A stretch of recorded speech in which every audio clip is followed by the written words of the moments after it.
네, 인사드리겠습니다. 뉴다이아몬드 이효림입니다.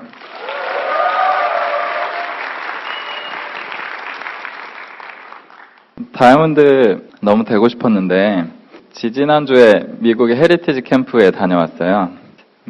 본사의 VIP로서 초청을 받아서 다녀오고 나니까 좀 다이아몬드 된 것 같더라고요. 그 전까지는 다이아몬드가 됐다고 하고 게스트로도 초청이 돼서 제 이야기도 들려드리고 하는데도 계속 제 옷 아닌 것 같은 느낌? 아메는 그런 것 같아요. 처음부터 내가 저거 완전 내 거다 라고 딱 생각하면서 시작하는 분들은 많지 않은 것 같고 참 좋은 것 같은데 저 얘기가 내 얘기가 될까? 그런 생각을 주로 많이 하시다가 어느새 한 걸음 한 걸음 뛰다 보니까 굉장히 괜찮은 상태에 도달하곤 하는 것 같은데 저도 지금 그런 마음이고요. 그래서 이제 저한테 일어났던 일들을 소상히 좀 말씀을 드려볼까 합니다.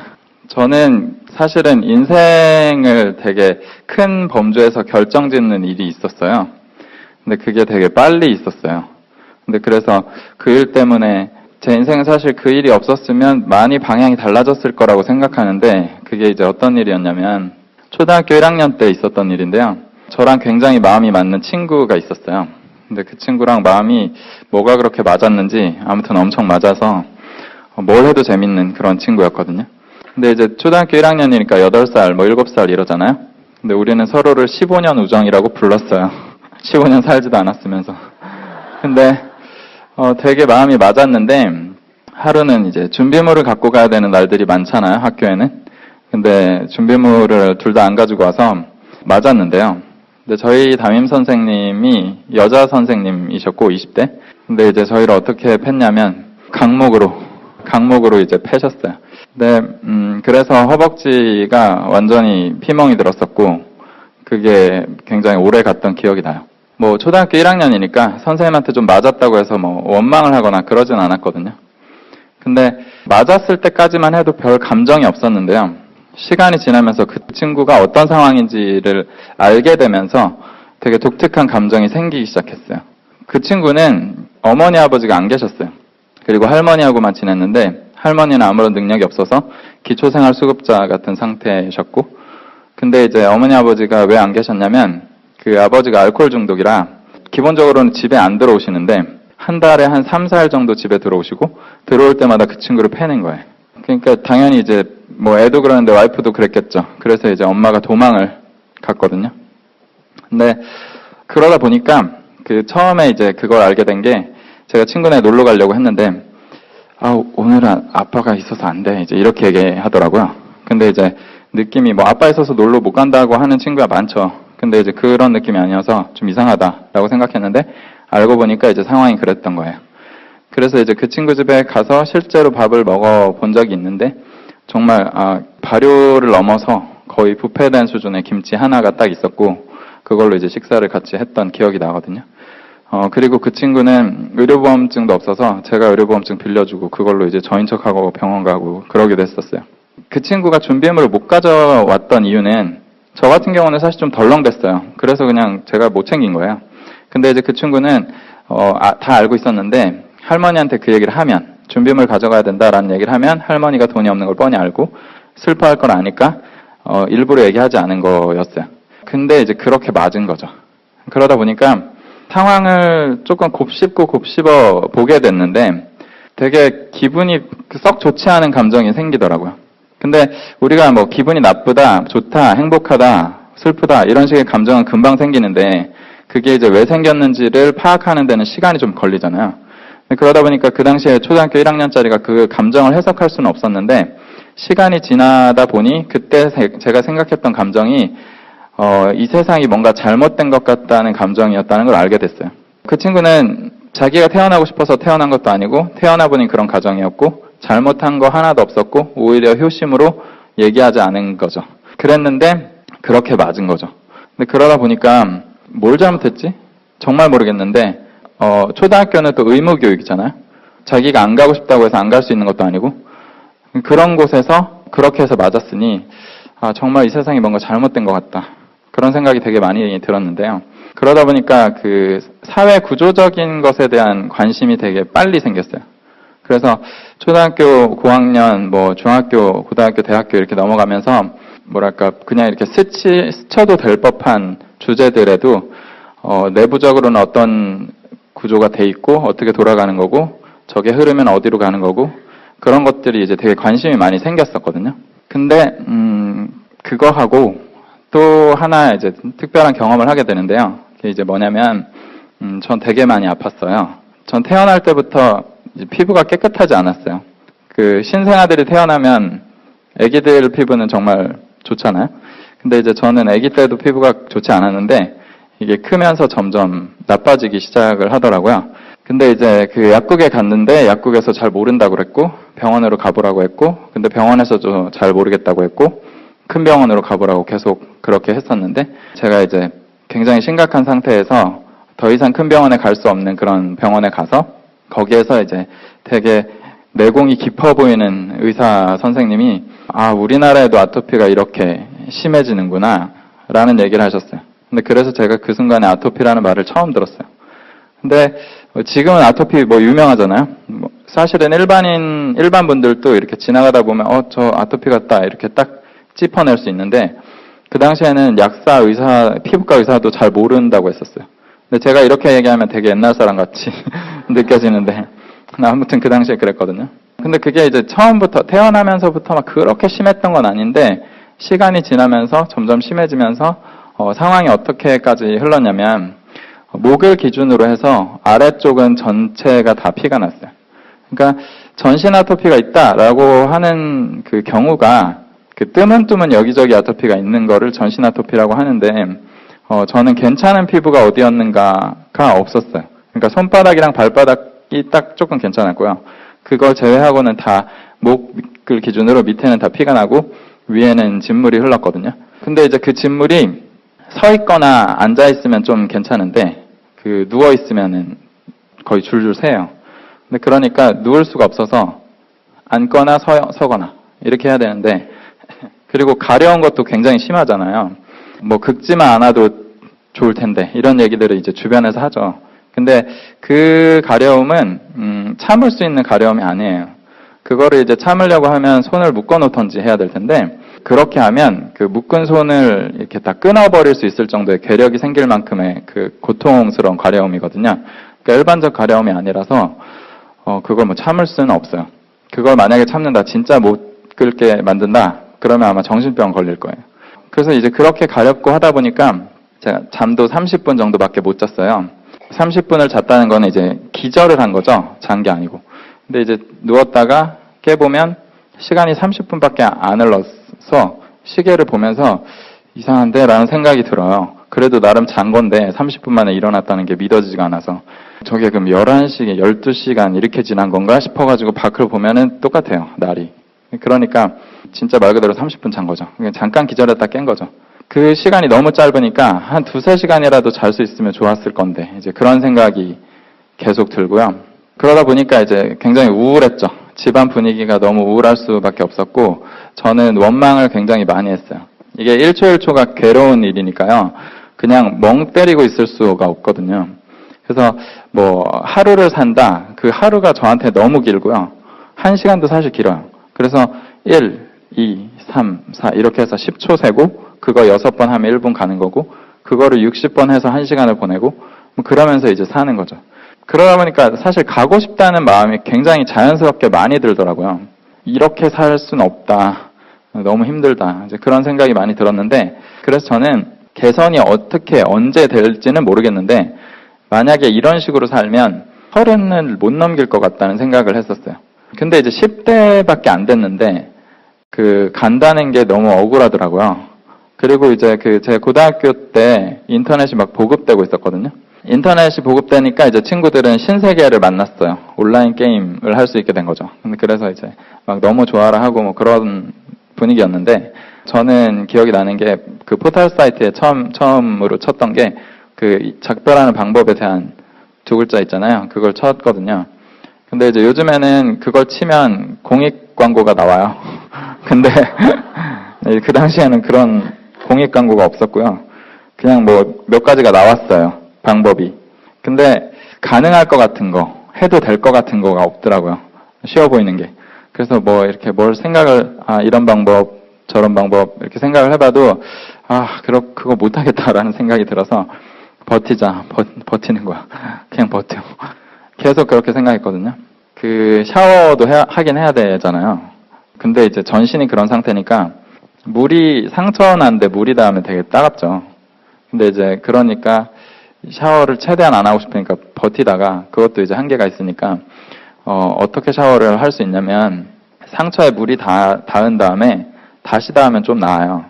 그래서 이제 욕조에 물을 받아놓고 조금 들어가고 잠깐 나왔다가 다시 또 조금 더 들어가고 나왔다가 이거를 하면서 서서히 들어가면 몸을 물에 넣는데 1시간 정도가 걸려요. 근데 이제 그렇게 해서 샤워 약간 이렇게 살살살 문지르다가 한 5분, 10분 있다 나오는 거죠. 근데 그러면 이제 몸이 너무 따갑고 찢어질 것 같고 그리고 보습도 안 돼요. 뭘 발라도 잘 안 되고요. 반복적으로 계속 발라야 되는데 근데 계속 바르면 나중에 막 끈적이면서 그게 또 너무 괴롭고 근데 나중에 이제 G&H 로션을 만나게 됐는데 그 빨간 뚜껑이었거든요. 그 당시에. 사업 오래 하신 분들은 기억하실 것 같아요.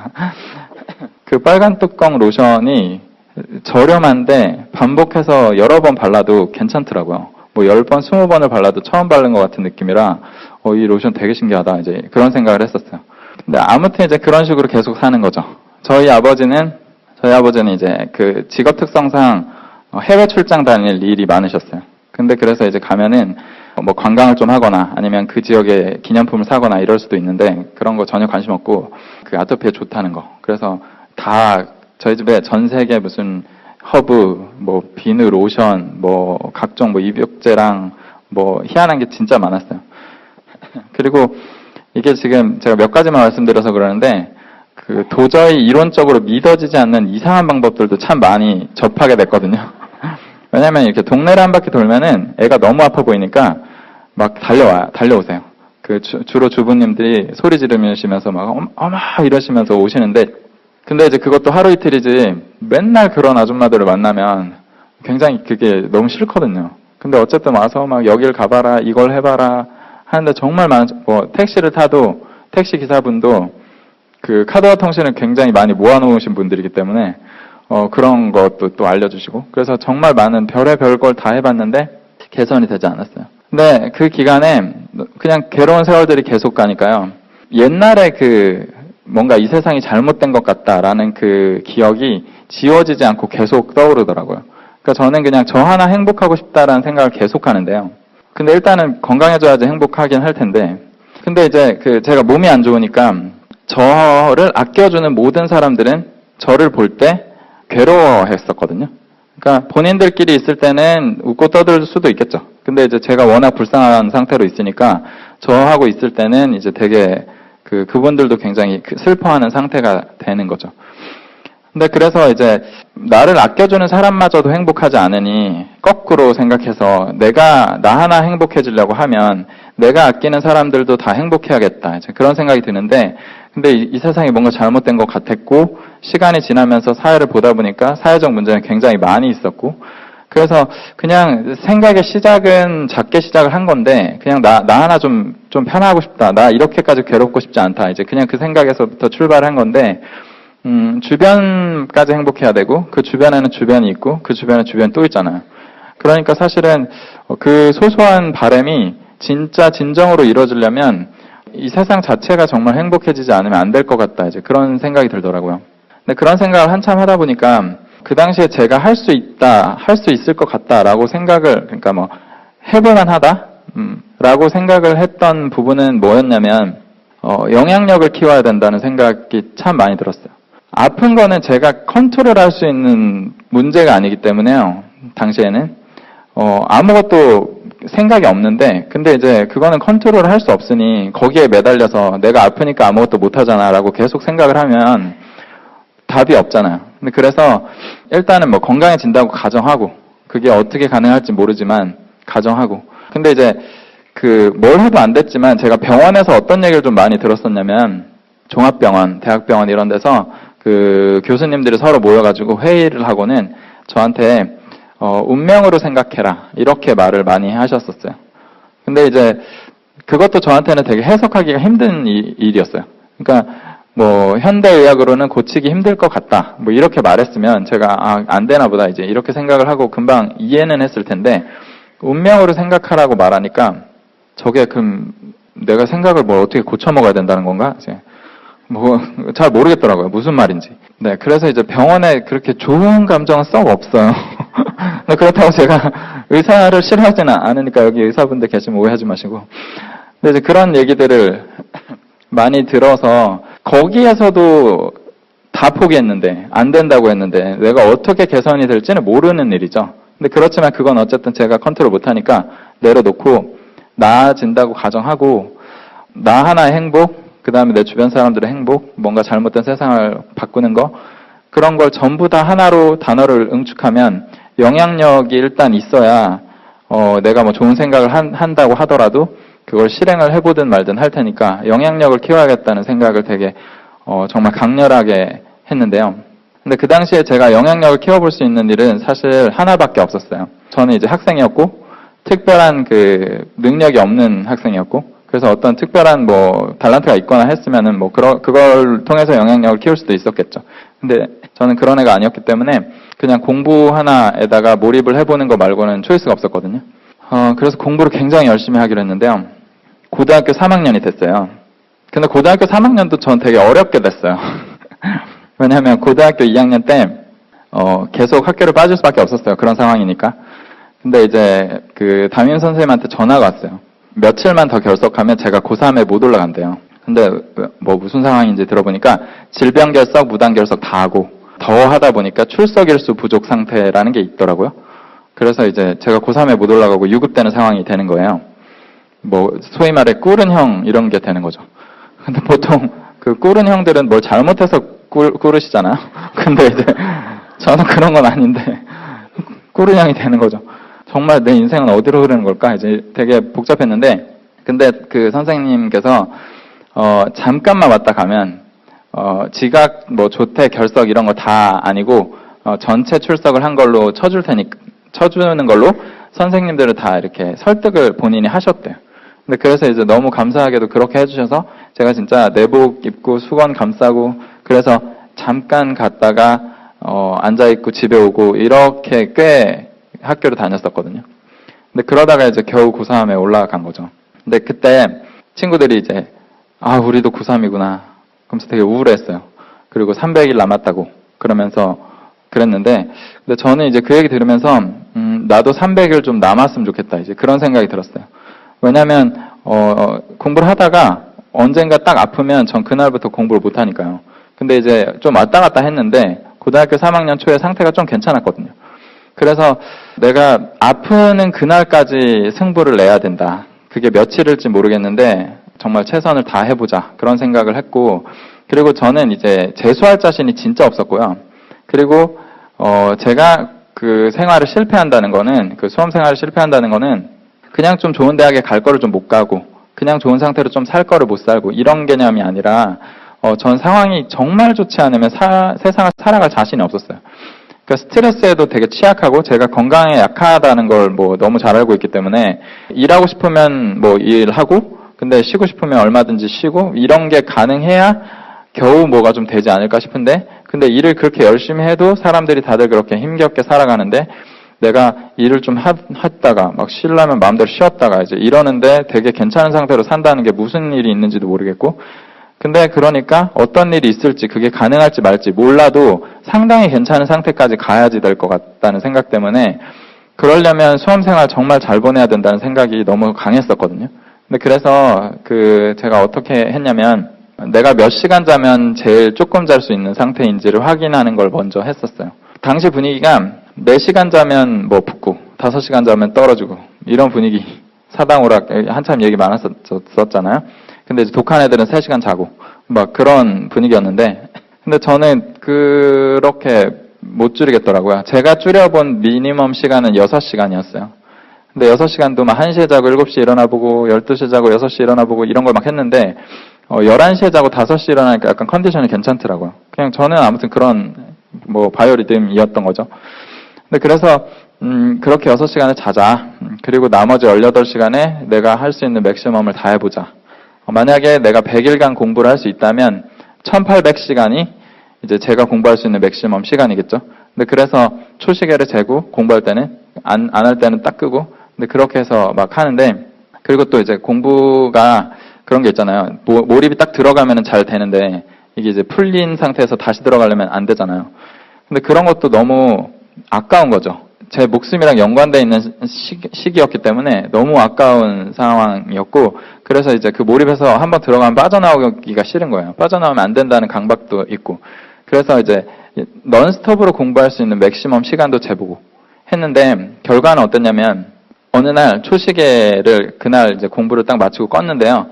17시간 몇 분이 찍힌 거예요. 그러니까 18시간 중에 17시간 이상을 찍고 그때 이거보다는 열심히 못하겠다. 그런 생각이 들었어요. 나머지 1시간이 이동하고, 화장실 가고 밥 먹고 이런 거 다 포함이었기 때문에, 이거를 줄일 수는 없다. 근데 그래서 17시간 이상을 찍었으니, 이대로 가자. 그런 생각을 했고, 그대로 100일 정도가 흘렀거든요. 그리고 1초도 쉬지 않고 공부한 시간도 쟀기 때문에, 그 시간은 12시간이었어요. 그래서 12시간 아무것도 안 하는 거예요. 그냥 공부만 하는 거예요. 근데 이제 제가 이 얘기를 드리면, 인간이 아니라고 얘기하시는데 보통 학생의 집중력이 아닌 거 맞죠? 근데 전 보통 학생이 아니었거든요. 보통 학생이었으면 그렇게 할 생각도 안 했을 거고 그렇게 못했을 수도 있는데 저는 어쨌거나 보통 학생이 아니었기 때문에 결과적으로는 어떠냐면 제가 여름방학 때 또 아파서 입원했어요. 그래서 고3 여름방학 때 아예 공부를 못했었거든요. 근데 어쨌든 그렇게 100일을 보내고 제가 원래 이과생 20만 명 중에서 2만 등 정도 하던 애였어요. 근데 2만 등이면은 인서울을 못해요. 이제 고3 가까이 계신 분들은 아시겠지만. 근데, 3개월 정도 지나고 제가 전국에서 150등을 했어요. 그래서 학교에서 쟤한테는 정말 할 말이 없다. 그런 얘기를 많이 하셨었거든요.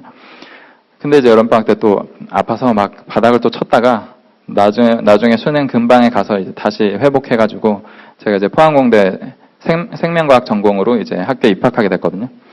근데 저는 저희 학교 들어갔을 때 세상을 진짜 다 얻은 것 같았어요. 정말 승리했다 이런 생각이 너무 많이 들었고 이제 영향력을 쌓을 수 있을 것 같다 그런 생각도 들었고 제가 예를 들어 공부를 처음부터 쭉 잘했으면 어느 대학을 가든 그냥 당연히 난 들어가는 거지 이제 이렇게 생각을 했을 수도 있는데 그런 상태가 아니었기 때문에 그냥 정말 너무 뿌듯하고 너무 행복하고 그랬거든요. 근데 들어가서 한 학기를 채 다 마치지 못하고 제가 또 아파서 휴학했어요. 그래서 아파서 휴학을 하니까 정말 우울하더라고요. 뭔가 승리한 기분으로 들어왔는데 아파서 들어온 여기서도 공부를 못하는구나. 그래가지고 근데 이제 제가 선택을 할 때 영향력은 키우고 싶은데 제가 너무 아프니까 왜 아픈지 알고 싶고 이걸 어떻게든 하고 싶고 이제 그런 생각이 들었는데 근데 이제 의사 선생님들은 회의 끝에 저한테 운명이라고 생각하라고 했기 때문에 제가 의대에 간다고 이걸 해결할 수 있을 것 같지가 않았어요. 근데 그래서 그게 아니라 뭔가 생명 전반에 대한 전체 원리를 알아야지 이게 뭔가 보이든 말든 할 것 같은데 그게 이제 생명과학이라는 분야가 있다는 걸 알게 됐고 요즘에는 바이오 하면은 좀 뭔가 이렇게 이미지라도 대단해 보이는 그런 눈으로 봐주시는데 제가 처음 들어갈 때는 생명과학이라고 하면 그게 뭐야 이제 이렇게 얘기를 되게 많이 하셨었어요. 저도 당연히 그게 뭐지 싶었는데 생명체에 대해서 다 배우는 거더라고요. 근데 어쨌든 들어갔는데 이제 공부도 못한 거죠. 그때 제가 뉴트리라이트를 만났어요. 사실은 뉴트리라이트는 그 전에 만났어요. 그 전에 만났는데 저는 삼촌한테 전달받았거든요. 삼촌이 뉴트리라이트를 먹어보라고 했어요. 근데 제가 강렬하게 거부했어요. 이유는 뭐였냐면 고등학교 3학년 때 입원을 했다고 말씀드렸잖아요. 근데 고등학교 3학년 때 저한테 어떤 일이 있었냐면 사실 저는 병원 약을 쓰면서 더 심해진 케이스라 병원에 가는 거, 입원하는 거 되게 무서워했어요. 가면은 괜찮아지긴 할 것 같은데 그 다음에 다시 심해질 때의 파급력이 장난 아닐 것 같은 느낌이 들어가지고 병원 가기 너무 싫었는데 근데 고등학교 3학년 때 제가 아파갖고 다시 누워버리니까 2학년 때 담임 선생님이 전화 오셨어요. 다 상황 막 정리해 주셨던 그분이 전화하셔가지고 네가 병원 가는 거 너무 싫어하는 거 내가 아는데 근데 우리 고3은 보내고 하자. 나중에 돌아올 여파가 무섭더라도 선생님이 부탁할 테니까 너 병원에 입원해라. 이렇게 얘기하셔가지고 제가 그때 선생님이랑 막 펑펑 울면서 전화하고 막 알았다고. 그래서 이제 입원하러 들어갔었거든요. 근데 이제 3주간 있었어요. 3주 21일이죠. 저한테 두 가지 부작용이 있었는데요. 피부는 좋아졌어요. 좋아졌는데 두 가지 부작용이, 하나는 제가 26kg가 쪘어요. 3주 만에. 근데 26kg가 왜 쪘냐, 어떻게 하다 쪘냐. 만복중추가 망가져서요. 배부름을 못 느끼거든요. 근데 이제 배부름을 못 느끼는 정도가 아니라 배고파서 죽을 것 같은 상태가 지속돼요. 그래서 제가 하루는 삼각김밥, 이제 다른 밥을 먹을 때는 제가 얼마나 먹었는지 모르니까 제가 기억이 없는데 삼각김밥을 넌스톱으로 제가 40개를 까먹은 거예요. 근데 정말 개걸스럽게 정신을 놓고 40개를 까먹고 하나 더 집다가 느낌이 하나만 더 먹으면 딱 죽을 것 같더라고요. 근데 그래서 제가 멈췄거든요. 근데 그랬는데도 배고팠어요. 40개를 먹었는데. 근데 이제 쓰레기는 이만큼 쌓였고 나는 그걸 먹고도 배고픈 상태고, 그러니까 정말 무섭기도 무섭고 우울하기도 엄청 우울하고 그랬는데, 그런 식으로 사니까 3주 만에 26kg가 찌는 거예요. 근데 이제 그렇게 찌면 여기서 한 5발자국, 10발자국만 걸어가도 숨이 차고요. 머리가 아프고 막 쓰러질 것 같고 그런 상태가 되거든요. 그게 하나였었고, 그 다음 다른 하나는 이제 입원 환자니까 제가 병실에서 자잖아요. 근데 깼는데 좀 추워서 깼어요. 추워서 깼는데 깨보니까 다른 어떤 막 어둡고, 제가 벤치에서 일어났는데 그게 다른 병동 복도에서 깬 거더라고요. 일어나고 내가 왜 여기 누워있지 이제 싶은데, 이걸 병원 관계자가 환자를 옮겼으면은 거기다 옮길 리가 없잖아요. 그러니까 제 발로 걸어간 거예요, 사실은. 근데 이제 돌아보니까 그때 저희 어머니가 저 간병하시느라고 그 간이 침대에 누워있었는데 그냥 계속 누워서 주무시고 있었거든요. 그러니까 이제 어머니도 모르게 제가 일어나서, 저도 기억이 없는데 한 10분을 걸어가서 뭐 거기에 이렇게 들어 누웠었던 거죠.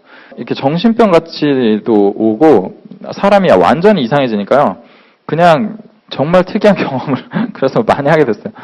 근데 이제 병원에서 제가 먹었던 이 약이나 뭐 이런 게 이제 상황이 어땠냐면, 약은 5-6달 정도 먹었고요. 하루에 2-3번 먹었나? 한 번 먹었나? 잘 기억이 안 나요. 아무튼 그랬고, 그 다음에 주사를 꽂아야 되니까 아예 여기다 뭘 꽂아놓고 거기다 계속 주사를 놨거든요. 그리고 되게 센 그 연고를 로션처럼 해서 전신에다가 막 덕지덕지 바르고, 링겔 계속 꽂아놓고 그런 상태였는데, 근데 어쨌든 제가 볼 때는 주사랑 약 몇 알이랑 뭐 이런 거잖아요. 근데 그렇게 먹었는데 부작용이 그렇게 심한데, 삼촌이 저한테 얘기한 뉴트리라이트는 양이 되게 많았거든요. 더블 X 하나만 해도 한 세트 6알 이렇게 되잖아요.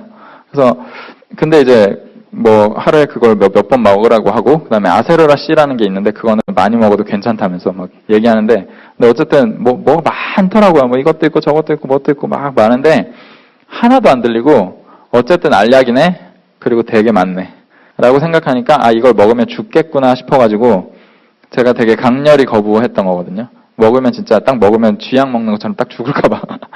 그래서 되게 강렬히 거부했는데, 휴학하고 왜 먹었냐면, 그렇게 진짜 간절히 해서 들어간 곳에서 공부 결국 못하고 휴학을 또 강제로 하게 돼버리니까 진짜 이제 가자라는 생각이 들어서 그래서 먹기로 했어요. 그때 무슨 생각했냐면, 이걸 먹었는데 가면 대박이다. 여태까지 찾아봤던 수많은 방법들 중에 편한 거 없더만. 먹었는데 가면 뭐 어떻게 갈지 모르겠지만 어쨌든 대박이지. 그렇게 생각했고, 근데 만약에 나으면 대박이죠. 아무 일 없으면 뭐 아무 일 없는 거죠. 근데 그래서 이래저래 어쨌든 대박이겠다. 근데 아무 일 없을 것 같진 않았어요. 죽든지 살든지 둘 중에 하나 될 것 같았어요. 근데 그래서 먹었는데 그날부터 그때부터 그 시기부터 지금까지 전 하루도 안 아팠어요.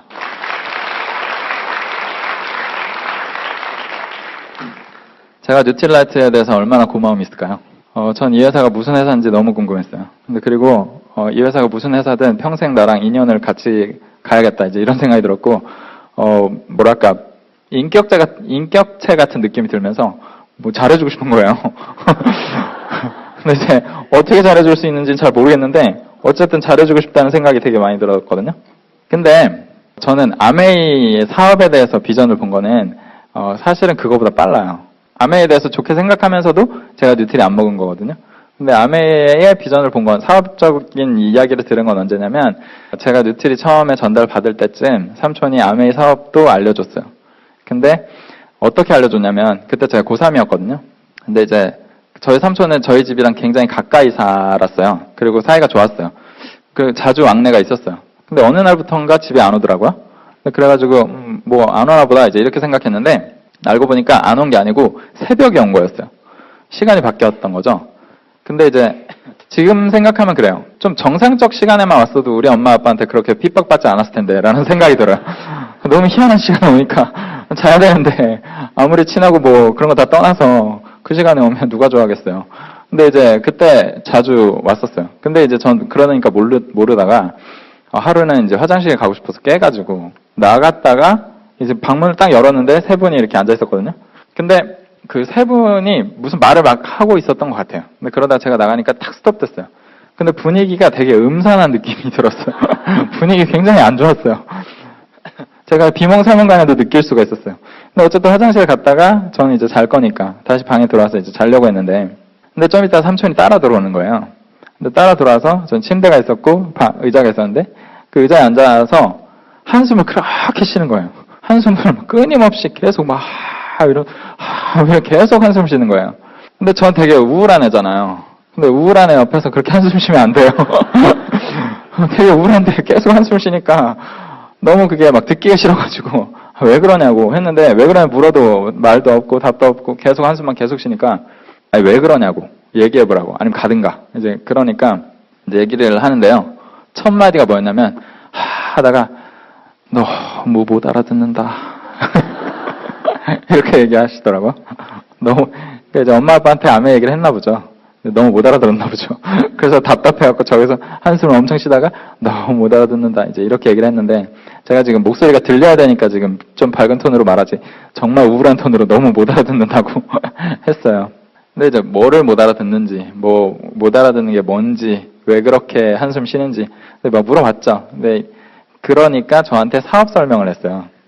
근데 사업 설명이 이제 제가 캐물으니까 조카가 캐물으니까 그냥 이 상황을 얘기는 해줘야 되겠으니까 사업 설명을 하는 거지 저게 뭐 열정으로 하는 게 아니잖아요. 그러니까 사업 설명이 일단 진짜 짧았고요. 그리고 그 거의 한 단어 사이에 한숨이 계속 들어갔었어요. 이게 한숨 쉬는 건지 말을 하는 건지 이게 계속 그런 식이었는데 제가 거기서 한숨을 이렇게 빼고요. 재현할 수 있어요. 되게 짧거든요. 뭐라고 저한테 말했냐면 아메이라는 회사가 있어. 근데 생필품을 만드는 회사야. 근데 제품이 좋아. 근데 생필품이라는 거는 모든 가정에 어차피 쓰지 않냐. 근데 이제 그걸 회사 입장에서 팔려고 하면 어차피 쓰는 거긴 하지만 그래도 팔려고 광고도 하고 유통도 하는데 근데 그런 게 사실 돈이 아깝지 않냐. 근데 그래서 그렇게 안 하고 그냥 써보고 근데 이제 제품이 좋으니까 써보면 소비자들이 자랑을 하게 되고 근데 그러면은 이게 사람들이 계속 쓰는 가정이 생길 텐데 그 대신에 이제 마케팅 비용을 다른 회사는 지불하니까 이 계속 쓰고 있는 사람, 그 다음에 또 알리는 사람, 자랑해주는 사람들한테 그러니까 소비자들한테 그 마케팅 비용을 다시 돌려주는 그런 회사라고. 이 끝. 이렇게 사업 설명했거든요. 사업 설명 어때요? 괜찮나요? 내용은 괜찮죠? 말이 하기 싫은데 제가 계속 해물으니까 진짜 안 하면 안 되는 말만 한 거예요. 그래서 사업 설명 한 2분 걸렸나? 지금 거의 똑같아요. 이게 제가 요약이 아니에요. 여기다 한숨만 집어넣으면 그대로예요. 근데 저는 그걸 듣고요. 묘한 감정이 생기기 시작했어요. 어떤 감정이었냐면, 나 뭔가 굉장한 걸 들은 것 같은데? 이런 느낌이었어요. 근데 그러면서 제가 삼촌한테 몇 가지 질문을 했거든요. 근데 그 질문이 주로 어떤 거였냐면, 그걸 하기 위해서 반드시 해야 되는 게 있냐? 뭐 출근하냐 이런 거죠. 그 다음에 면접이 있냐? 뭐 자격을 뭘 따야 되냐? 언제까지 얼만큼 못하면 잘리냐? 이런 계열이에요. 그리고 몇 명한테 알리면 뭐 그 이상은 의미가 없다든지 뭐 이런 지금으로 말하면 위스의 제한이 있냐, 뎁스의 제한이 있냐 이런 거예요. 그리고 뭐 근데 이제 그런 것들을 막 물어봤는데 그런 게 하나도 없더라고요. 그러니까 자격 조건 전혀 없는데 결과가 무한한 방식으로 돼 있고 압박 넣는 것도 없고 근데 들어오는 조건도 되게 그냥 써보고 자랑을 한다고 하니까 근데 회원가입도 공짜래지. 그리고 또 뭐랄까 인상적이었던 거는 아메이라는 회사가 하는 거지만 아메이 제품만 있는 게 아니라는 거예요. 다른 제품들도 있다는 거죠. 근데 그래서 괜찮은 제품은 제휴를 해서 이 소비자들이 사업 아이템으로 쓸 수 있게 해준다는 거죠. 근데 이 얘기는 제가 그거 듣고 바로 떠오른 단어가 있었는데 그게 뭐냐면 국제소비기구 이런 단어가 떠올랐었어요. 그러니까 뭐냐면 유입되는 이유들이잖아요. 지금 이런 이유들이. 그러니까 일반 소비자가 아메이 소비자가 되도록 유입되는 이유들이란 말이에요. 근데 유출되는 이유가 있는지에 대한 생각을 해보는데 유출되는 이유가 없는 거예요.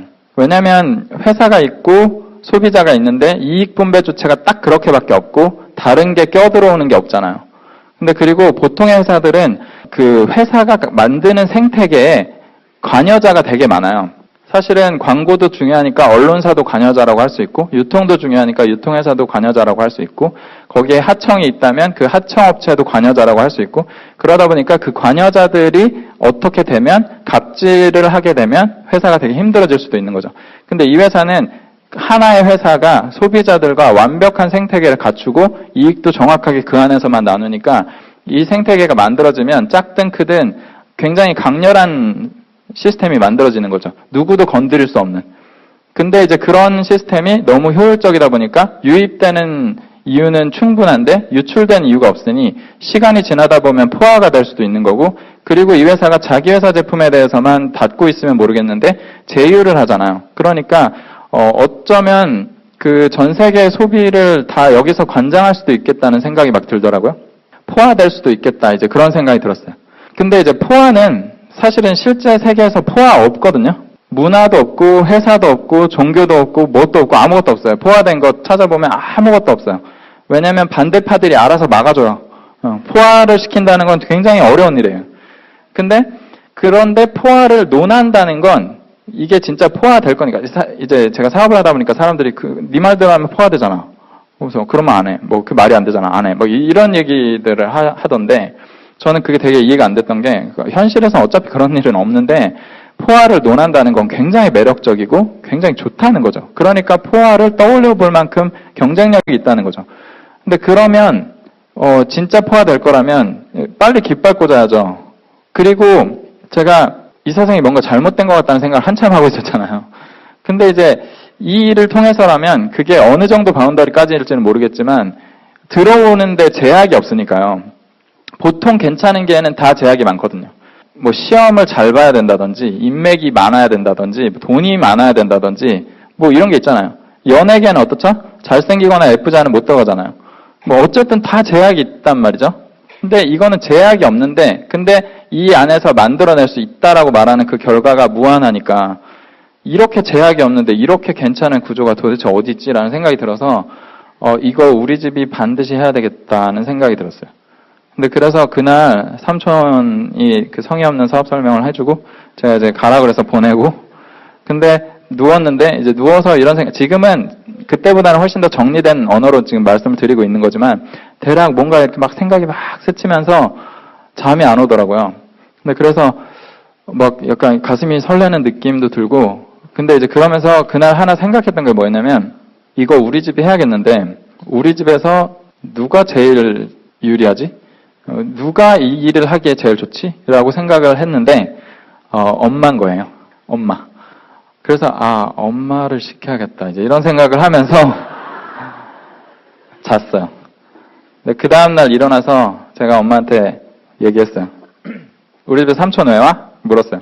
그랬더니 이상한 거에 이러시는 거예요. 아니 뭐 하는데 이상한 거. 뭐 이러는 거예요. 계속 이상한 거라는 얘기를 몇 번 했나 모르겠어요. 아니 그게 뭐냐고. 이상한 거래요. 계속. 그러니까 알았으니까 이상한 거인데 그 이상한 게 뭐냐고 그랬더니 아메이가 뭔가 한대요. 그래서 아메이가 뭐냐고 그랬더니 이상한 거래요. 계속 그래요. 그래서 제가 아니 그러면 뭐가 이상한지 설명을 한번 해봐 이제 이랬더니 설명을 못 하겠는데 이상하대요. 근데 그래서 제가 아니 엄마 설명을 못 하는데 이상한 건지 어떻게 알아? 이제 그랬죠. 근데 그랬더니 약간 말이 멈췄어요. 근데 제가 이제 그랬죠. 근데 엄마 내가 보기엔 괜찮은 것 같던데? 이제 그랬더니 모드가 탁 바뀌었어요. 네가 보기엔 괜찮아?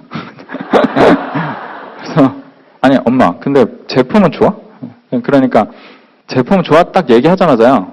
그렇게 이상하다고 얘기했던 사람이 모드가 또 바뀌어가지고 아메이 제품이 얼마나 좋은지 막 거품을 물기 시작하는데 저희 엄마가 이렇게 붕대를 잘 감고 있었거든요. 주부습진 되게 심해가지고. 근데 막 DC 드랍스로 바꿨는데 자기가 뭐 고무장갑을 껴도 안 풀리던 그게 막 다 나왔다는 둥. 근데 이제 다른 데서 한 번만 딴 거 쓰면은 뭐 바로 다시 생긴다는 둥. 그래가지고 이걸 안 쓸 수 없다고 막 얘기하는 거예요. 그리고 막 스프레이에 대해서 막 또 거품 물고 뭐 몇 개 제품들이 있었어요. 근데 막 그렇게 좋대요. 이게 유일하대. 이런 게 없대. 근데 그 얘기를 들으면서 제가 속으로 아, 우리 집은 사업이 시작되겠다. 이제 이런 생각이 들었어요. 아니, 엄마, 지금 얘기하는데 제품 좋잖아. 근데 저희 어머니가 또 어떤 사람이었냐면, 저희 아버지 출근하는 차를 뺏어가지고, 그냥 출근 당신 알아서 하라 그러고, 그 차를 갖고 동네 아줌마들을 막 태워가지고, 맛있다는 막 칼국수집 데리고 가고, 뭐 이런 사람이었거든요. 그리고 배우는 걸 엄청 좋아해요. 그래서 막 문화센터 막 비싼 거는 자기가 돈 아끼느라고 못 배우는데, 문화센터에서 수강한 과목만 아마 한 막 100개는 될 거예요. 그래가지고 뭐 계속 수강을 하면서 이번엔 이거 배웠다 그러면서 이거 만들고 뭐 집에서 어느 날은 꽃꽂이 하고 있고 어느 날은 십자수 하고 있고 어느 날은 무슨 뭐 칠리 새우 만들어주고 있고 막 계속 이런 식이거든요. 근데 막 그러다 보니까 특징상 사람 좋아하죠, 만나죠, 좋은 거 소개하죠. 이거 아메 얘기만 넣으면 되잖아요. 근데 아메가 요구하는 게 딱히 없으니까 막 얘기를 하면서 수다에다가 아메 수다를 좀 끼워가지고 사부작 하면 이게 늘지 않겠어요? 그래서 근데 이제 제품이 그렇게까지 좋다고 막 거품까지 보니까 이건 끝난 거죠. 그래서 제가 아니 괜찮던데 그렇게 하면 되겠던데 그랬더니 이제 그때부터 저희 어머니의 사업이 시작됐어요. 그래서 저희 삼촌이랑 저는 내통하는 사이가 되고 그래가지고 막 이제 얘기를 하는 거죠. 근데 저희 어머니가 사업을 시작하니까 저희 아버지가 적극적인 사업 반대가 시작됐어요. 저희 아버지는 사실 되게 존경하는 분이에요, 제가. 근데 이제 아들이 아버지를 존경하는 게 쉽진 않잖아요. 초등학교 2학년 때 문제지, 시험 문제지에 존경하는 그러니까 존경하는 인물을 써라. 이렇게 시험이 난 적이 있어요. 근데 거기 제가 아버지 썼거든요. 근데 틀렸어요, 그 문제. 그러니까 뭐 이순신 이런 거 쓰라는 거죠. 세종대왕 이런 거. 근데 이제 솔직히 그러니까 우리나라 교육 문제가 있어요. 아버지를 썼으면 그 아버지가 뭘 했는지 이렇게 불러다가 인터뷰도 하고 모범 아빠 해가지고 막 걸어놓고 이런 거를 해도 모자랄 판에 이순신 아니니까 틀렸다고 한다는 게. 근데 어쨌든 제가 가까이에서 굉장히 오랜 시간 뵙고 있지만 너무 존경스러운 점이 많은 분이거든요. 그런데 그 반대하던 1년간의 기간은 정말 비합리적으로 반대하시더라고요. 이유가 없어요. 그냥 싫대. 이런 느낌이라 아빠한테 저런 모습도 있었구나. 이제 그런 생각을 하게 됐는데요. 제가 1년간 벼르다가 어느 날 기회가 와서 뭐라고 했냐면 아빠 반대하려면 좀 가보고 반대해야 되지 않아? 이제 그랬죠. 그랬더니 이제 나중에 하시는 말씀이 그날 그 아들한테 배신당했다면서 뒤통수 맞았다고 뭐 평생 아들은 내 편이었는데 근데 이제 얘기를 들어보니까 그치 그래 가보고 반대해야겠지 라는 생각으로 오셔가지고 저 맨 뒷자리에 앉아서 근데 저희 아버지는 메모가 습관이 돼 있어요.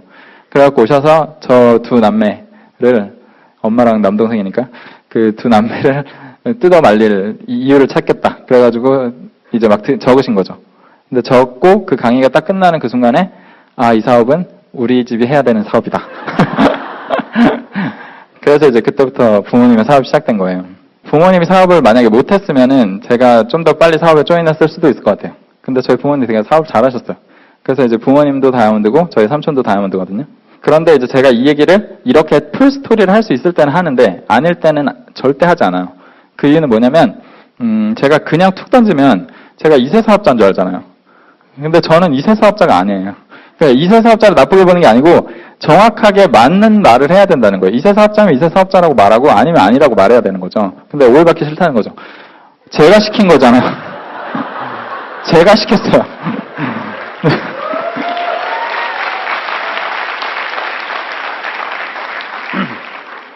그래서 오해하지 마세요. 그렇게 됐는데 이제 제 가입이 안 됐던 거죠, 그 당시에. 네, 그랬던 거랑 어쨌든 제가 스폰서인 거죠. 네. 근데 저의 사업은 언제 시작됐냐? 제가 아메이로 살고 싶다라는 생각이 강렬하게 들었을 때, 바꿔 말하면 경제력이 이제 진짜 필요하다라고 생각을 했을 때 이제 아메이를 하기로 했거든요. 저는 파운더스 플래티늄이라는 핀을 되게 좋아해요. 근데 그 핀이 아메이 세계의 그 기초생활 수급 핀인 것 같은 느낌이 들어요. 되게 부자는 아닌데 어쨌든 천만이 막 돌아가니까 내가 그 아메이만 갖고 살 수는 있게 되는 거죠. 근데 저는 그 상태가 졸업하기 전에, 제가 본격적으로 사회에 들어가기 전에 됐으면 좋겠다고 생각했어요. 왜냐면 졸업해서 제가 일을 하게 되면, 그럼 부업으로 해야 될 텐데, 그러면 되게 빡빡할 거고, 아무래도 시간적으로. 근데 이제 제가 건강이 그렇게 좋은 애가 아니니까, 그 전에 나한테 한 번만 기회가 있었으면 좋겠다. 이제 그런 생각이 들어서 사업을 하기로 하는데, 그러려면 휴학하고 해야 되잖아요. 근데 휴학하면, 대학생은 사업하면 안 되잖아요. 근데 이제 저는 무슨 생각을 했냐면, 휴학하고 사업하고, 만약에 걸려서 학교를 때려치라고 하거나 아니면 아메에서 뭐 아이디 삭제를 하라고 하거나 둘 중에 하나를 초이스해야만 하면 저는 학교를 그만둘 생각으로 이제 했어요. 그래서 뭐 걸리면 그렇게 하지 뭐 이제 이런 생각으로 시작을 했는데 근데 제가 사업을 한다고 딱 하니까 이 두 분이 부모님이 강렬하게 반대하시는 거예요. 사업하지 말라고. 이때 반대만 안 했어도 제가 뭐 전 이세 사업자예요. 이럴 수도 있는데 그 당시에 제가 억한 심정이 있어가지고 아니 내가 시켰는데 이 사람들이 나를 왜 못하게 그런 생각 때문에 근데 이제 반대 이유는 뭐냐면 20대들 많이 왔다 가더라는 거예요. 근데 뭐 뚜껑 열 때는 막 열려가지고 막 크라운 엠버스도 간다 그랬다가 다음 주에 당장 없고 뭐 이러니까 그런 애들을 숱하게 봐서 어차피 너도 똑같을 거라는 거예요. 전 정말 그런 애가 아니었는데 어쨌든 그렇게 얘기를 하니까 그리고 공부는 때가 있고 막 이런 얘기 하셔서 A4 용지로 5장에 걸쳐서 편지를 써요. 내가 왜 사업해야 되는지.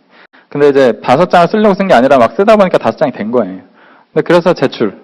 근데 그걸 봤는데도 안 된대. 이 정도면 나는 해줄 것 같은데 막 안 된대요. 그래서 나 학업 때려치는 거 아니라고. 휴학하고 하고 다시 가서 할 거라고. 그래서 학업 계획서 제출. 근데 그래도 안 된대요.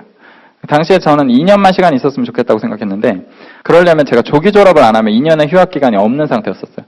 그래서 나 조기 졸업 한다고 뭐 그렇게까지 해서 다 했는데도 안 된다고 하니까 그러면 그냥 포항 가서 한다고 하니까 뭐 네 맘대로 해보래요. 그래가지고 알았다고. 그래가지고 이제 내려갔죠. 내려가서 한 달 동안 수업을 하나도 안 들어가고요. 인터넷에서 네트워크 마케팅 그다음에 아메이 뭐 이런 거 막 쳐가지고 한 100만 원치 책을 샀어요. 그래가지고 책을 막 갖다 놓고 이제 해 떠 있을 때는 책을 계속 보고요. 그 다음에 해 없을 때는 오디오를 계속 들었거든요. 잠이 안 왔어요. 한 달 동안. 그래서 내가 좀 미치긴 한 것 같다. 이제 이런 생각이 들었어요. 그랬는데 저희는 모든 과목이 그런 건 아닌데 그래도 꽤 많은 과목이 어떠냐면 한 번 결석하면 A가 안 나와요. 그리고 2번 결석하면 F가 나오는 과목이 되게 많아요. 근데 이제 한 달에 하나도 안 들어갔으니까 그 학기는 망한 거죠. 그래서 저는 무조건 휴학하려고 생각하고 간 거거든요. 근데 한 달을 그렇게 보내고 이제 휴학을 해야 되는데 근데 대학 휴학이 그냥 대학생 자율로 할 수 있으면 참 얼마나 좋겠어요. 근데 그게 아니라 부모님 사인, 지도교수 사인이 필요해요. 근데 그래가지고 정말 이 시스템 잘못됐어. 막 이런 생각을 하면서 어떻게 하기로 했냐면 부모님 사인은 위조하기로 결정했어요. 그래서 그냥 내가 하지 뭐 할게 뭐야. 그래가지고 전화 안 하겠지 뭐 이러면서 이제 위조하기로 결정하고 지도교수 사인이 이제 문제인데 이유가 없이 휴학 되게 까다로워요. 안 해줘요. 근데 이제 이유가 굉장히 명백해야지 해주는데 근데 이게 저 안 하려고요. 이렇게 하면 휴학이 안 될 것 같아서 고민을 엄청 하고 있는데요. 지도 교수님 방에서 왔다 갔다 했어요. 근데 구하면 열린다고요. 갑자기 VIP 한 분이 오시더니 들어가시는 거예요. 그래갖고 이렇게 두 분이 막 얘기를 나누시게 됐어요. 근데 일반적 상황이면 제가 안 들어가죠. 근데 이렇게 안 들어가려고 생각하다가 문득 여기서 전구가 딱 켜지는 느낌이 들면서 아니지 지금이지 지금 들어가야지 이제 이런 생각이 들어서 제가 들어가서 그냥 휴학계를 내밀면서 교수님 여기 사인 좀 이제 이랬어요. 근데 뭔지 모르고 이제 사인을 해주려고 하다가 휴학계가 보이니까 이렇게 뭔데 이러면서 해주다가 저를 쳐다보면서 너 휴학하냐 이제 이렇게 얘기를 본인이 하시려고 하셨는데 근데 여기 손님이 계시니까 그 휴학 얘기를 하기에는 본인도 이제 교수님도 약간 부담스러우셨던 거죠. 근데 그래가지고 나중에 보자 이제 이러면서 사인해 주셨거든요. 제가 그걸 바로 들고 막 쏜살같이 튀어가지고 과 사무실에 제출하고 도망 나왔어요 거기서. 근데 그러면서 막 만세 부르고 싶었어요. 드디어 나의 아메이가 시작된다. 그토록 하고 싶었던 내 사업 시작된다. 그래서 이제 시작을 했는데 결과적으로는 전 2년의 시간이 있었고 2년간 지났을 때 어떻게 됐냐면 처음에 400명이 있었어요. 제 전화번호에. 근데 사람이 많은 거 같잖아요. 근데 이 300명이 포항번호고 나머지 100명 중에 50개가 무슨 뭐 SK텔레콤 고객센터, 짜장면집 뭐 이런 거 전화번호였었어요. 그럼 실제로 50명밖에 없는 거죠. 근데 그리고 사업을 해보니까 친구들이 진짜 심각한 경우는 이런 말을 하는 거예요. 돈을 꼭 벌어야 돼?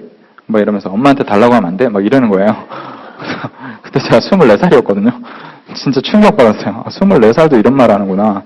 그래서 철이 이렇게 없을 수가 있구나, 이제. 그랬는데, 근데 그때 무슨 생각했냐면, 내가 여태까지 기준 없이 인간관계를 했다라고 생각했어요. 제 주변에 있는 사람들이 못 알아듣고 발전적이지 않다고 해서 그냥 거기에 대해서 제가 뭐 우울해하고 이럴 게 아니라 기준 없이 인간관계를 하다 보니 다양한 사람들을 사귀게 된 거죠. 근데 제가 꼭 막 이 사람은 배울 점이 있으니까 사귀고 배울 점이 없으면 쳐버리고 이렇게 인간관계 한 게 꼭 좋은 건 아니잖아요. 그러다 보니까 여태까지 내가 뭘 잘못한 건 아닌데 지금부터 좋은 사람들을 만나면 될 거야라고 생각했는데요. 이런 경우도 참 많았어요. 뭐 네가 우리 엄마를 왜 만나? 뭐 우리 누나한테 언제부터 관심 있었냐? 뭐 이런. 왜냐하면 이제 제가 젊은 남자, 여기 젊은 남성분들 응원합니다. 젊은 남자분들이 사업하기 쉽지가 않아요. 왜냐하면 제가 15명을 모아봤는데 3%가 안 돼요, 우리가. 그래서 우리 너는 되게 커요. 막 레그로 9레그고 막 수석 다이아몬드 갈 것 같은데 우리는 3%가 안 돼요.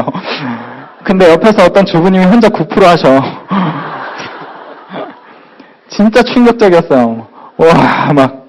근데 그래가지고 막 9%가 그렇게 막 높아 보이는데 와, 저거 어떻게 하는 거야? 막 이런 생각이 들고 우리는 그런 상태였으니까. 그래서 이제 젊은 남성분들 응원하는데, 근데 아무튼 이 막 PD가 있는, 가치 있는 사람들을 만나려고 되게 많이 노력했죠. 근데 그러려고 하다 보니까 주부님들이 그렇게 귀한 거예요. 그래서 막 주부님을 만나면은 이 인연을 정말 놓치고 싶지가 않은데, 근데 막 너무 또 뜨거우면은 막 역효과 나잖아요. 그래가지고 그것도 막 잘해야 될 것 같고. 그래서 막 아둥바둥 막 했어요. 뭐 닥치는 대로 했어요. 그때는 뭐 노하우가 없고요. 그냥 진짜 최선을 다해서 뭐 어떻게든 뭐라도 해보려고 막 애를 썼는데 결과적으로 어떠냐면 2년이 지나고 주부님들이 또 그런 얘기도 했어요. 저한테 너 설거지는 해봤냐? 막 이렇게 말이 안 먹히는 거죠. 근데 이제 그 돌아갈 때 학교에 돌아갈 때 제 전화번호를 봤는데 780개가 있는 거예요. 전화번호에. 그러니까 그 사이에 380명을 제가 새로 사귄 거예요. 2년 동안. 그러니까 제가 그걸 보면서 나 정말 열심히 살았구나 이제 그런 생각이 들었어요. 실제로는 9월부터 이제 우리 회계연도가 시작되니까 파운더스 플래티넘 스타트가 됐거든요. 근데 저는 3월에 복학을 해야 되는 상황이라 반만 하고 학교에 내려갔어요. 근데 이제 반밖에 안 하고 학교에 내려갔고 처음으로 하는 건데 이게 될까? 너무 막 떨리고 이게 안 되면 큰일 나는데 싶고 왜냐면 전 그 사이에 이제 그 자신이 좀 붙으면서 결혼해도 되겠다라는 생각이 들어서 결혼하고 애 낳고 뭐 이랬거든요. 그래서 이제 그 졸업하고 순서가 되게 많이 바뀌었었어요. 근데 이제 그 제가 아메를 처음 시작할 때 잠깐 했던 고민이 또 하나 있는데 그게 뭐냐면 제가 이제 실제로 경제력이 실제로 필요할 때라고 말씀드렸잖아요. 근데 그때 이제 사실 그 말을 다시 바꾸면 결혼하고 싶어져서였어요. 그러려면 돈이 필요한데 제가 그 당시에 그 돈을 벌 수 있는 방법이 그 아메가 하나 있었고 다른 하나는 과외가 있었는데 근데 제가 과외를 정말 잘했거든요. 왜냐면 저 바닥에서 위까지 다 가봐가지고 못하는 애들의 심정을 너무 잘 알고 뭘 못하는지 너무 잘 아니까 제가 툭툭 건드리면 막 성적이 수직 상승하는 거예요. 근데 그래서 과외를 하면 한 3억에서 5억은 쉽게 벌 것 같은데 이제 이런 실제 제가 그 희망적인 게 아니라 실제 계산이 그렇게 나오는 상태였거든요. 근데 무슨 생각을 했냐면 아메이는 평생 하는 사업이고 지속성이 있는 일인데 예를 들어서 제가 그 아메이를 71년 할 수 있는 거를 1년 늦게 시작해서 70년 하면 총 전체 아메이 수입의 차이가 첫 해의 연봉 차이가 아니라 마지막 해의 연봉 차이잖아요. 70년이랑 71년은. 근데 마지막 해에 제가 10억을 벌지 100억을 벌지 1000억을 벌지 어떻게 알아요? 그러다 보니까 그렇게 거대한 플랜이 있는데 내가 이거 뭐 얼마 되지도 않는 거 신경 쓰느라고 아메이를 안 하면 더군다나 나는 기회도 없을 것 같은데 이제 그런 생각하면서 시작했거든요. 근데 결과적으로는 이제 그렇게 학교에 돌아가고 한 학기를 보냈는데 제가 파운더스 플래티넘이 됐어요. 그리고 저는 그때부터 천만이 한 번도 깨진 적이 없어요. 그리고 저는 사실은 한 5년가량 쉬었거든요. 공부하느라고. 근데 이제 제가 파운더스 플래티넘을 해놓고도 그게 계속 유지가 되면서 그러니까 이제 살 수 있었는데 그러면서도 제가 뭘 잘했는지 몰랐어요. 몰랐는데 뭘 잘했는지를 나중에 알게 됐어요. 어떻게 알게 됐냐면 제가 대학 가서도 공부를 참 열심히 했어요. 그리고 너무 재밌었고. 근데 졸업할 때 제가 수석으로 졸업을 했어요.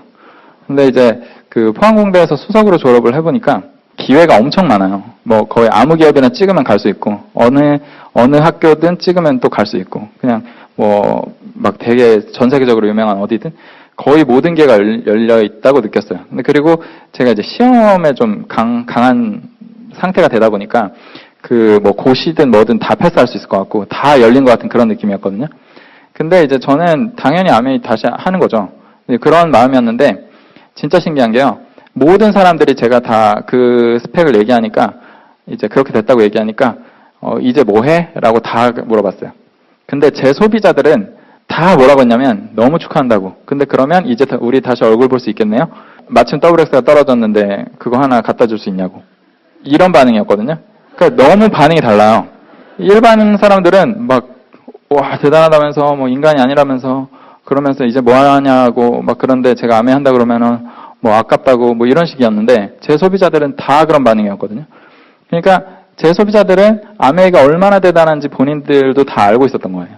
제가 왜 하는지, 하면 어떻게 할 건지, 어떤 인생을 꿈꾸는지, 어떤 세상을 만들고 싶은지 그런 얘기를 다 했기 때문에 이분들은 너무 당연히 그게 사회적으로 아무리 대단해 보이는 상태일지라도 아메이가 최고니까 그래서 당연히 얘는 아메이 할 거다라고 알고 있는 거죠. 그래서 그렇게 너무 당연하게 그렇게 말하니까 아 내가 그때 잘했던 건 이거였구나라는 걸 되게 뒤늦게 알았어요. 그러고 나서 한참 쉬다가요 이제 다이아몬드 가야 되겠다라고 생각을 하고 열심히 제 스타트 한 게 이제 3년 전이거든요. 3년 전에 첫 1년은요 그냥 좀 어리버리했어요. 오랜만에 하니까 잘 안 읽고 적응도 잘 안 되고 뭐 말도 잘 안 나오고 뭐 여러 가지 그런 게 있었는데 근데 이제 그 당시에 제 그룹 상황이 어땠냐면 9%가 6그룹, 9% 이상이 6그룹이 있는 상태로 제가 파운더스 플래티넘을 계속 하고 있던 상태였었거든요. 근데 그러니까 이 사람들이 나처럼만 하면은 참 다이아몬드가 되는데 라는 생각이 드니까 올해도 한번 도전해볼 만하지 않을까라고 생각했는데 근데 이제 이 사람들이 나처럼 스폰서 입장에서 이 사람들이 나처럼 일하는 게 쉬운 게 아닌 것 같아요. 근데 그 첫 해는 잘 되면 그렇게 되면 좋겠다고 생각했지만 1000만을 어떻게 만드는지를 잘 모르겠으니까 왜냐면 파트너가 한 명도 SP가 안 나오니까 1000만을 한 그룹만 좀 만들어 보고 싶다 그런 생각이 들었거든요. 그래서 괜찮은 상황인 분들이 있었는데 제가 이렇게 제일 만만한 그룹 하나를 찍었어요. 뭔가를 진하게 해보려고 하니까 약간 저도 좀 어렵다는 느낌이 드는 그룹은 못 찍겠더라고요. 그래서 이제 여기가 만만하지 싶어가지고 그 만만한 데를 찍어가지고 우리가 진짜 열심히 한번 해보자고 했거든요. 근데 이제 저는 그런 믿음이 또 있어요. 뭐냐면 양이 받쳐주지 않는 질적 성장은 절대 없다라는 생각이 들거든요. 그러니까 어떻게 하면 잘하지? 그런 생각들을 많이들 하죠. 뭐 우리만 하는 게 아니라 다른 모든 분야에서 그런 생각 다 하죠.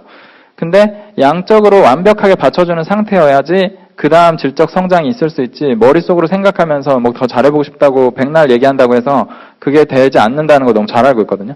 근데 그래서 홈미팅 개수로 승부를 한번 봐보자고 그래서 그 친구랑 저랑 둘이서 이제 홈미팅을 한 달 동안 진짜 열심히 했는데요. 우리는 그 한 달 되게 힘들었어요.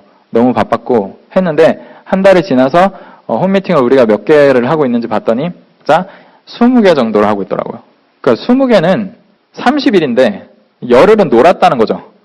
그리고 뭐 하루에 1개? 그래서 이게 우리가 지금 힘들다고 얘기했던 한 달인가? 한 달의 성적표가 너무 없는 거예요, 뭐가. 그러니까 이게 착각은 진짜 굉장히 넓혀질 수 있다고 생각했어요. 그러니까 한 게 없는데 우리는 힘들었고 막 바빴고 막 이런 느낌이었거든요. 그래서 현주소를 확인했으니 이제 이걸 늘리자. 근데 그래서 6개월 정도 지났을 때 이게 막 그 다음 달에 뭐 40회, 80회, 100회, 150회 막 이렇게 가면서 6개월이 지났을 때 딱 200회를 찍었거든요. 하루에 홈미팅 막 많이 하는 날은 15번도 하고. 근데 15번 할 수 있는 건 뭐냐면 홈미팅을 잘 못하니까 할 수 있는 거예요. 홈미팅을 잘하면 시간이 충분히 이제 거기서 뭔가 되게 유익한 시간을 많이 갖잖아요. 예를 들어 킴미팅을 한다. 하루에 15번 어떻게 하겠어요. 근데 제 홈미팅을 너무 못하니까 막 툭툭툭 찍어가면서 하는 미팅들도 있고 뭐 그러다 보니까 이제 그렇게 된 건데 근데 그 달에 이 친구가 SP가 됐어요. 근데 이제 그게요. 이렇게 하는 거구나 라는 감이 생기더라고요. 근데 그래서 그 다음 해에 진짜 다이아몬드 될 수 있겠다고 생각했어요. 그리고 그 해를 마쳤을 때 저한테 9% 그룹이 3그룹이 더 늘어서 9그룹이 있었거든요. 그래서 이제 해보자 해서 그 다음 년도 도전을 하는데요. 결과적으로는 재작년이죠. 저한테 하나도 성장이 없었어요. 그러니까 파운더스 플래티넘 핀 그대로 갔어요. 그런데 핀은 그대로였는데 내부적으로 저희는 SP 이상 열쇠조가 생겼고 그 다음에 9% 이상이 4그룹이 더 늘어서 저한테 13그룹이 생겼거든요. 그러니까 근데 이제 핀이 사파이어도 못 갔다 보니까 겉으로 볼 때는 아무런 게 보이는 게 없었어요. 근데 이제 그때 했던 생각이 정말 그 아메이와 함께하는 시간은 버릴 게 하나도 없다. 그런 생각을 했어요. 외적으로 보이는 성장이 없어도 실질적 내부적 성장은 있는 거고, 근데 그리고 제가 이제 그 아메이 하면서 한 달 정도 아예 놀아본 기간도 있거든요. 약간 힘도 빠지고 해서 한 달 놀아봤는데, 근데 한 달을 놀아보니까 정말 이렇게 살면 안 되겠다는 생각이 들더라고요. 그러니까 제가 그냥 놀았으면 놀았다는 인식도 없을 거예요. 반성도 없을 거고 아무것도 없을 건데, 근데 이렇게 살면 안 되겠다라는 생각이 그 한 달을 통해서 하게 됐으니 나머지 인생에 얼마나 도움이에요.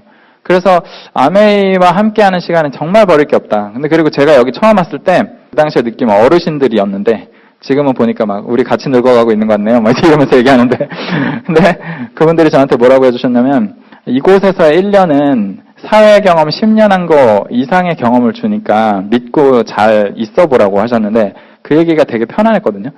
근데 진짜 그런 것 같아요. 그래서 내적 성장이든 외적 성장이든 남이 알아주든 말든 그런 거 다 필요 없고 나의 과거, 나의 어제와 나의 내일을 생각했을 때 아메이와 함께하는 시간은 정말 버릴 게 없다라고 생각을 했고요.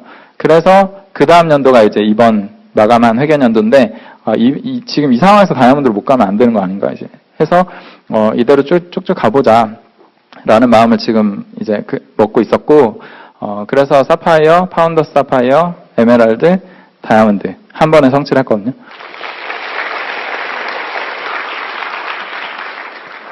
네, 한 번에 성취했지만 그러니까 뭐 누가 보기에는 막 혜성처럼 막 쟤는 뭐 갑자기 1년 만에 막 이렇게 보일 수도 있지만 저도 아메이 내공이 짧지 않아요. 짧지 않고 정말 그 진솔한 사업 분야라는 생각이 들어요. 솔직한. 그래서 공평한. 지금은 이제 8번째 그룹까지가 SP인데 그래서 올해 수석 다이아몬드를 도전하는 중이거든요. 저는 그 평생 도전하고 싶어요. 그래서 멈춤 없이 쭉 가고 싶다라는 생각을 하고 있고요. 몰랐는데 주사업자가 남자인 경우에 제가 최연소 다이아몬드더라고요. 그래서 최연소도 이렇게 늙었으니까 젊은 남자분들 제가 아까 응원한다고 말씀드렸잖아요. 그래서 최연소 기록을 또 금방금방 깨주시기를 바라고 마지막으로 제가 이제 졸업하고 나올 때 저희 교수님이 저한테 네가 과학계를 떠나는 게 아쉽다 이렇게 얘기하셨어요.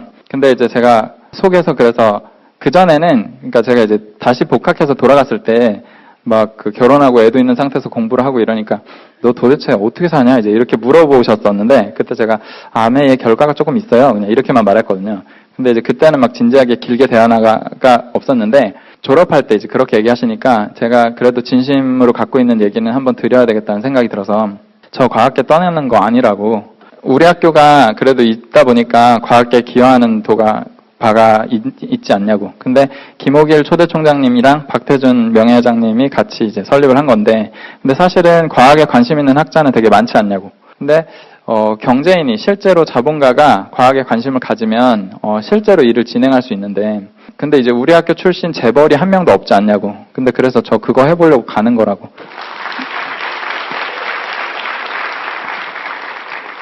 근데 그랬더니 이제 빨리 가라 그랬어요. 너무 훈훈했어요, 대화가. 그러면서 이제 막 그 젊은 연구자들 막 소개해 주시면서 얘가 아직은 별 볼 일이 없지만 나중에 시간이 지나면 괜찮은 상태가 돼 있을 거라면서 그러면서 막 소개를 많이 해주셨거든요. 지나오면서 저는 멘토들에 대한 감사가 굉장히 많아요. 그러니까 제 고등학교 2학년 때 그 선생님의 배려가 아니었으면 저는 그 시기를 잘 보낼 수 없었을 거고, 그 다음에 지금도 그렇고, 그리고 사업하면서도 그렇고, 거의 우리가 혼자 산다고 생각하지만 정말 많은 멘토들을 두고 사는 것 같아요. 그게 이제 멘토처럼 보이는 멘토도 있고 그렇지 않은 사람도 있겠지만 실질적으로는. 근데 그래서 이제 교수님을 정말 한동안은 못 볼 것 같다 보니까 진솔하게 저도 얘기를 하고 싶어서 얘기를 했는데 그 마음을 그대로 갖고 있고요. 아메이가 그런 식의 꿈을 꾸는데 아메이는 맞지 않지 않나? 라고 생각을 하신다면 전 조금 더 알아봐야 된다고 생각해요. 전 이 일이 굉장히 그 길에 맞다고 생각하거든요. 그래서 모든 문과 연결되어 있는 너무 중요한, 제가 갖고 있는 플랜이 굉장히 많지만 그 중에서도 제일 중요하고 제일 사랑스러운 그런 분야라고 생각하기 때문에 이 일을 함께 해나가시는 이제 분들을 만나면 그거 자체가 너무 고맙고 기쁘고 감사하고 이제 그런 마음이라 오늘도 이렇게 초대해 주셔서 감사하고요. 네, 앞으로도 네, 좋은 모습으로 함께 살아갈 수 있으면 좋겠습니다. 감사합니다.